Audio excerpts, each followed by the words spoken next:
देखिए, इलेक्शंस को हम वेलकम करते हैं। जहाँ तक लोकल पार्टीज़ का पार्टिसिपेट करना बहुत अच्छी बात है। जितनी ज़्यादा पार्टियाँ पार्टिसिपेट करेंगी उतना अच्छा है। मैं आज इनको इस बात का एहसास होगा कि इन्होंने जब बायकॉट दिया था म्युनिसिपल पोल्स में और जब पहले पंचायत इलेक्शंस हुए थे तो तब ये लोग गलत थे। हमने उस वक्त भी कहा कि फील्ड ओपन छोड़ना एक गलत बात है। उससे एक कंपटीशन नहीं रहता है। एक आपका जो है पंच सरपंच की जो क्वालिटी सामने हमारे पास होनी चाहिए पब्लिक रिप्रेजेंटेटिव्स की, वो क्वालिटी सही नहीं होती है। और उसी के साथ आज का इनका पार्टिसिपेट करना है, इसको हम वेलकम करते हैं। और उसी के साथ हम चाहेंगे जम्मू कश्मीर के जिस तरह एक इशू है, स्टेटहुड का एक मामला है, कि सभी पार्टियां मिलके स्टेटहुड के लिए भी बात करें, क्योंकि 370 की बात करना वो चीज़ है जो मुमकिन नहीं है। तो वो सब चीज़ों को आप पब्लिक में गिनाना जो पॉसिबल ही नहीं है।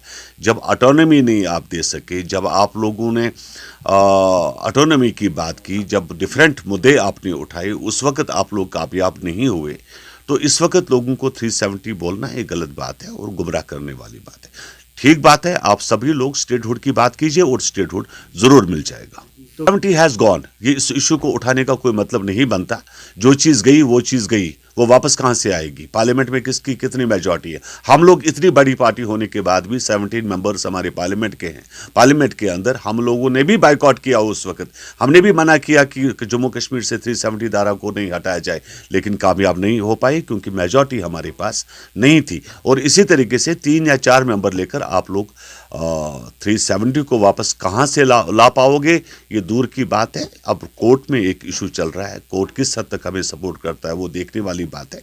लेकिन स्टेटहुड, क्योंकि उससे आप लोग अपने आपकी जो सिक्योरिटी ऑफ लैंड है, प्रोटेक्शन ऑफ यूर ये जॉब्स, कम से कम इन चीज़ों को आप कल को सिक्योर कर पाओगे अगर स्टेटहुड वापस मिले। उससे कोई फ़र्क नहीं पड़ने वाला। मैंने पहले ही कहा, सेंटर के फैसले हैं, सेंटर में आपको मेजॉरिटी चाहिए। अभी जो 3 मेंबर्स आप लोगों के पास है वो भी ऑलमोस्ट गूंगे और बहरे मेंबर है, जिन्होंने 370 में भी बात नहीं कर सके, वो अपनी बात नहीं रख सके जम्मू कश्मीर के अंदर। तो हम नहीं मानते इस चीज़ से कोई फ़र्क पड़ेगा। ठीक है, आप पार्टिसिपेट करते हो डीडीसी या बीडीसी इलेक्शंस में, लेकिन उससे आप सेंटर में कोई बात या प्रेशर सेंटर के ऊपर नहीं बना सकते जो एक गुमराह करने वाली है। नहीं, देखिए, वो उनकी अपनी सोच है, उनके अपने तरीक़ेकार है। मैं पीडीपी के ज़्यादा अंदरूनी मामलों में दखल नहीं दे सकता। उनकी पार्टी ने जब अगर देखा जाए, उन्होंने उससे पहले जब सरकार बनाई तो मिलिटेंसी के नाम पे सरकार बनाई।